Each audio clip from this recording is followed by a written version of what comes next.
Coming to you live from Jets camp, practice number 2 in the books. Aaron Glenn just spoke with us a few moments ago. Justin Fields, obviously, as everybody already knows, non-big toe dislocation. Fields dropped back to pass. Couldn't really see what happened from our angle. Looked like he may have gotten stepped on, via Aaron Glenn. Incompletion. Quincy Williams had a nice breakup on the play, for those wondering. And Fields kind of started limping off, was helped off by the trainer, went to the training table, had the ankle tape unraveled. And I think everyone kind of sat there and said, we hope everything's okay, but you were kind of sitting there going, you're not sure, you're having PTSD from Rodgers, etc., obviously, and Fields gets carted off, and you're assuming potentially the worst, obviously, not really knowing much. Usually with an Achilles, you know right away, so the Jets would have known right away. That said, Aaron Glenn spoke to us again, dislocated non-big toe. All things considered, obviously not ideal, right? You want your starting quarterback practicing. Fields needs the reps, new offense, new system, but it could have been far worse. I think everyone can take a sigh of relief. Tyrod Taylor came in, by all accounts, from Glenn. The other players kind of hyped up the team, got everyone ready, and they competed and focused the rest of practice. Other standouts here, not that I know everyone's focused on Fields, but other standouts. Brandon Stephens was the best player in the field today. He had a really nice pass breakup, him and Michael Carter on a deep over out to Arian Smith early in practice. And then later on in practice, Tyrod threw, Garrett a 9 route.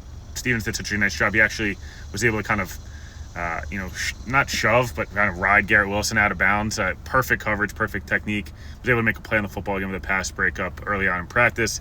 He spoke to us after. Glenn lit up when I asked him about it. It was like, Stephens got a lot to work on, but we really like the raw, skill set and tools. Other things of note, I thought Quincy Williams was really good today. Brandon Smith had a few nice plays. Brady Cook threw a few interceptions. Other than that, some nice holes, and Braylon Allen had one or two nice plays as well. Other notable things from Glenn's presser, lastly, he was asked a couple of guys, Jermaine Johnson and Elijah Vera Tucker, from a Jermaine perspective. He was asked, timetable, is he still good? He said, him, Mooj, training staff, Jermaine's all on the same page with his, recovery timetable.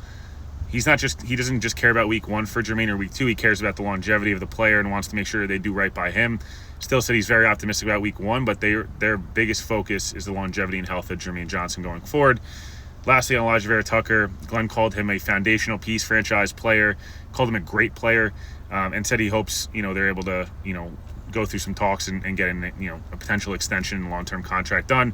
Vera Tucker said it'd be great to be able to stay with the team that drafted him. Obviously, kind of his agent's handling a lot of the, kind of cliche answers there. Day 2 from Jets camp in the books. Justin Fields is going to be okay. Brandon Stephens is really good. Quincy Williams is really good.